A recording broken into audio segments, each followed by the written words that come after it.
The outcome of the investigation surprised even the most experienced detectives. Today, we delve into a chilling tale that shook not just Costa Rica, but captured global headlines. If you find this story compelling, please consider subscribing to the channel and activating notifications for more content. Solo travel offers enticing freedoms, such as the liberty to choose your itinerary and the chance to introspect in solitude. These advantages, however, come with their own set of dangers, particularly for women embarking on lone journeys. In 2020, the tragic fate of Maria Luisa Cedeño in a plush hotel of a renowned resort area in Costa Rica underscored these perils. Maria Luisa was no ordinary traveler. She was a distinguished doctor, heading the anesthesiology department at one of the nation's foremost medical centers, which amplified the shock and attention her case received both locally and internationally. Born into a humble family on May 29, 1977, in La Fortuna, San Carlos, Alajuela Province, Costa Rica, Maria Luisa was the youngest of 5 siblings. Her family, comprising simple, uneducated laborers, provided her with a modest upbringing. Despite these humble beginnings, Maria Luisa harbored grand ambitions from a young age. She aspired to transcend her family's educational limits and vowed to be the first among them to earn a college degree, fueled by her passion for helping others and a keen interest in chemistry and biology. After completing high school in 1994, her dreams took a significant stride forward when she was accepted into the prestigious medical school in San Jose, the capital city. She relocated to the capital for her studies and eventually settled there, maintaining strong connections with her family through regular visits and communication. By 2000, Maria Luisa had achieved her goal, graduating to become an anesthesiologist and beginning her career at a major medical center in San Jose, where her skills and dedication quickly earned her a leadership position. Her story, marked by ambition and tragedy, reminds us of the risks that accompany the pursuit of independence and personal growth. Maria Luisa Cedeño's career trajectory was steep and swift. Her dedication to constant learning and improvement in her field led her to become the head of the Anesthesiology and Recovery Therapy Department by 2015. Colleagues admired and respected her, recognizing her as a prominent figure in the medical community. Yet, this acclaim came at the cost of her personal life, which she largely sacrificed for her career. For many years, Maria Luisa was solitary, pouring her energy and focus solely into her work. However, a significant change came in 2017 when, at 40, she entered into a relationship with a fellow doctor at her hospital. Though he was from a different department, she felt she had found her soulmate, envisioning a future filled with love and family happiness. But in early 2020, their relationship crumbled when he became involved with a younger colleague, sending Maria Luisa into a spiral of profound depression. She submerged herself in her work, her surroundings blurring into the background. Her only solace during this period was her beloved dog, Mofalti, whom she cherished as if he were her own child. By July 2020, amidst the mounting pressures of the global COVID-19 pandemic and accompanying restrictions, Maria Luisa felt an overwhelming need for respite. She decided to escape to La Mansion Inn, a quaint hotel nestled in the picturesque locale of Punta Arenas, seeking solitude and mental recovery. Ordinarily a bustling tourist destination, the pandemic had transformed the hotel into a near ghost town, a situation that suited her desire for peace. During her stay, Maria Luisa occupied a ground floor room outfitted with a second door opening to a private courtyard, ideal for guests with pets. This allowed Mofalti easy access to the outside for his needs. Remarkably, during her stay, all other rooms with similar courtyard access were vacant, enhancing the quietude she so desperately sought. She planned a short retreat, intending to return rejuvenated by Monday. On the morning of July 18th, Maria Luisa checked into the hotel, quickly settled in, and made her way to the beach. The ensuing day unfolded in quiet solitude. She enjoyed a leisurely stroll along the shore, basked in the sun, dined at the hotel's restaurant, and retired to her room for the night. During a phone conversation with her mother, lasting about half an hour, Maria Luisa commented on the emptiness of the hotel, noting the skeleton crew of staff who were multitasking due to the low guest count. Maria Luisa had planned to check out after breakfast the next morning, but she tragically never got the chance. When she failed to appear for breakfast on July 20th, the hotel staff, though few, took notice but initially thought little of it, assuming she might be sleeping in. However, concern grew as checkout time approached without any sign of her. When repeated knocks and calls at her door went unanswered, despite hearing her dog barking frantically inside, the staff, filled with trepidation, decided to check the courtyard access door. Finding it unlocked, they entered, immediately noticing ominous brownish stains that resembled dried blood on the floor. The grim discovery escalated as they found Maria Luisa's body, eerily wrapped in a sheet, on the bed. The hotel staff wasted no time in calling the emergency services and alerting the hotel management. Upon their arrival, paramedics could only confirm the dire truth. Maria Luisa was deceased, having been murdered several hours prior. The scene bore the chaotic signs of a violent struggle. Her body exhibited multiple cuts, bruises, and distinct bite marks that appeared to have been inflicted by different assailants. Defensive wounds marred her hands, indicating her desperate fight for life. The autopsy results were harrowing: mechanical asphyxia coupled with a broken neck caused by severe strangulation. Further examination revealed she had suffered sexual assault before her death. Curiously, next to her bed was a bottle of mineral water, an open bottle of expensive wine, and 2 glasses, one still bearing the remnants of wine. The maid confirmed that although these items were ordered the night before, Maria Luisa had been alone. This mysterious and tragic incident marked the start of a complex investigation, aiming to unravel the grim circumstances surrounding her untimely death. The investigation into Maria Luisa's murder uncovered a perplexing detail. While her keycard records confirmed that no one had entered or left her room through the main door after her last delivery, the unsecured glass door to the courtyard remained a potential point of entry for the attacker. Although the hotel was equipped with security cameras, it was revealed that they had been non-functional for months. The management justified the lapse by citing financial cutbacks prompted by the pandemic and the consequent decrease in occupancy. Forensic examination brought another bewildering revelation. The DNA test conducted on the bite marks on Maria Luisa's body yielded unexpected results. The saliva found was her own. Given the location of the bite marks on her face, neck, and chest, areas she could not have bitten herself, it was deduced that the assailant had deliberately applied her saliva to these wounds to obscure their own identity. Further unsettling details emerged from the autopsy. The pathologist reported that Maria Luisa's body had been meticulously cleaned post-mortem. This sinister act suggested that after the brutal assault, the perpetrator, or possibly multiple perpetrators, had taken her to the bathroom, washed her body, returned her to the bed, applied the saliva to the bite marks, and then wrapped her in a sheet. With the hotel's security cameras out of order and the premises nearly deserted due to the pandemic, no witnesses were forthcoming. The staff and remaining guests reported no unusual activity, and no unfamiliar individuals were seen on the property. The news of the horrific murder of the well-respected anesthesiologist quickly captured national attention, sparking widespread outrage and pressure on the police to resolve the case swiftly. When questioned about the possibility of a vacation fling, Maria Luisa's family firmly dismissed the idea, citing her recent emotional turmoil over her breakup and her hope for reconciliation. As for the 2 glasses found in her room, her sister clarified that Maria Luisa habitually used one for wine and another for water, dispelling any implications of company the night before her tragic demise. The forensic examination of the glasses found in Maria Luisa's room only detected her fingerprints and lip marks, affirming that no one else had used them. A significant lead emerged during a police interview when Maria Luisa's mother remembered a conversation she had with her daughter.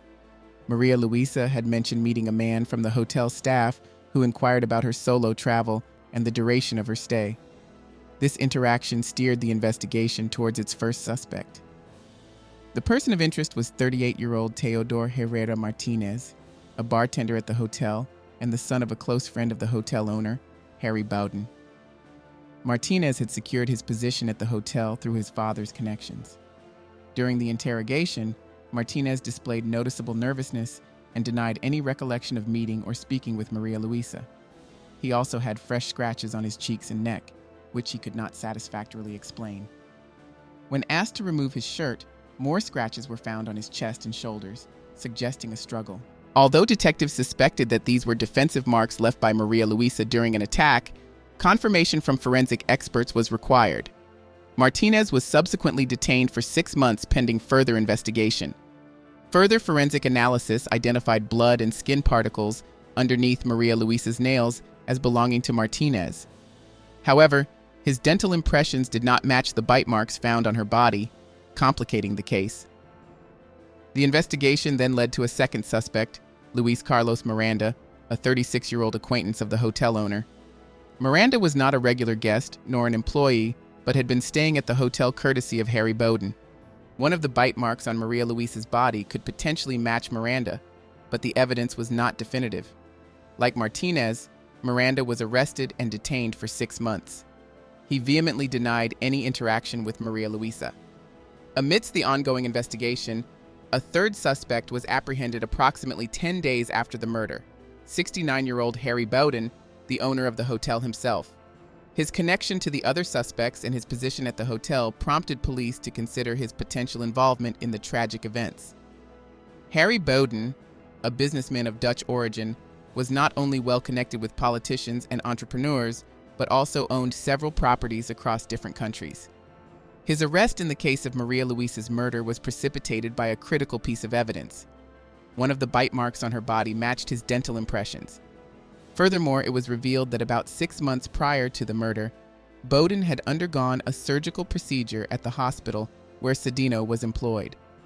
Despite his claims of never having seen her, the police speculated that he might have encountered her during his hospital stay, obtained her contact details, and subsequently lured her to his hotel. Given Bowden's advanced age and health conditions, he was initially placed under house arrest. However, his subsequent unannounced change of residence raised suspicions of a potential flight risk, leading to his arrest to prevent him from leaving the country. Yadir Daniel Obanda, Bowden's younger husband, also became tangentially involved in the investigation. Despite there being no direct evidence linking him to the crime, and his assertions that Bowden was unwell and had remained in their room on the night of the murder, he remained a figure of interest. As the autopsy and forensic analysis concluded, investigators pieced together a grim scenario. Maria Luisa had likely been attacked by 3 individuals. The absence of rope or other restraints, yet the presence of extensive bruising on her limbs from being forcibly held, indicated a violent physical struggle without the use of binding tools. Fabric fibers and a thread found in her mouth suggested she had been gagged, which could explain why her screams were not heard by other hotel guests or staff. In her phone, which was recovered from her room, messages to her sister painted a starkly different picture of her stay at the hotel. She described it as beautiful, cozy, and quiet, praised the attentiveness of the staff, and mentioned spending an enjoyable evening at the hotel bar, chatting and dancing with a man who worked there. According to her description, this man was likely Martinez, who emerged early in the investigation as a prime suspect. His visible scratches, the discovery of his skin and blood under Maria Luisa's fingernails, and the presence of his biological material on her body, despite evident attempts to cleanse it, underscored his likely involvement in the brutal crime. Despite the damning circumstantial evidence, the physical evidence presented complexities. Notably, the dental casts of Martinez did not correspond with the bite marks found on Maria Luisa's skin, deepening the mystery of the true circumstances of her assault. Investigators theorized that the assailants accessed her room through the courtyard door, possibly left unlocked by Maria Luisa to allow her dog outside access, taking advantage of the solitude provided by the empty neighboring rooms. Once inside, they swiftly incapacitated Maria Luisa with a blow to the head, gagged her, and subjected her to hours of torture and sexual assault. The brutality culminated in her strangulation, her cervical vertebrae shattered by the sheer force applied. After the assault, they meticulously washed her body, returned it to the bed, wrapped it in a sheet, and manipulated the crime scene by contaminating the bite marks with her saliva to obscure their identities. The trial. When the case finally reached court in September 2022, over 2 years post-murder, all 3 suspects staunchly denied involvement, each claiming they were asleep in their rooms throughout the night, without witnesses to corroborate their alibis apart from Bowden's husband, whose testimony bore inconsistencies. Investigators also unearthed disturbing text messages on the suspects' phones, revealing discussions of intimate fantasies and targeting a guest traveling alone just a day before the murder. Harry Bowden, now 71 and wheelchair-bound due to deteriorating knee health, along with the other suspects, faced significant challenges during the trial. The prosecution struggled to cement their involvement as much of the evidence, including suspicious text messages and inconclusive dental records, was argued by the defense to be either circumstantial or unreliable. Further complicating the trial, an orthodontist expert, hired by Bowden's lawyer and flown in from Madrid, testified that the bite marks on Maria Luisa's body were insufficient as definitive evidence linking the suspects to the crime. His credibility came under scrutiny by the prosecution, particularly after he left for Spain shortly following his testimony. This left the court grappling with the reliability of the forensic evidence and the true connection of the suspects to the horrific crime against Maria Luisa. A pivotal revelation emerged in the follow-up investigation. The orthodontist who testified about the bite marks was found to lack proper accreditation, essentially rendering him an expert in name only. Consequently, his testimony was disqualified from the proceedings. Despite this development, the prosecution faced ongoing challenges in linking the bite marks conclusively to the main suspects, Bowden and Miranda. The prosecution contended that the nature of the crime, its brutality, and the calculated manner in which it was executed suggested the involvement of multiple perpetrators, likely at least 3. In contrast, the defense argued that such a crime could have been perpetrated by a single, sufficiently strong individual. The verdict. The overwhelming evidence against Teodor Herrera Martinez proved decisive. His biological traces were incontrovertibly linked to the crime. His semen was found inside the victim, and her blood was discovered on both the inside and outside of his shoes, with matching shoe prints located at the crime scene. Consequently, Martinez was convicted on all counts and received a 50-year prison sentence without the possibility of parole, effectively a life sentence given his age at the time of sentencing.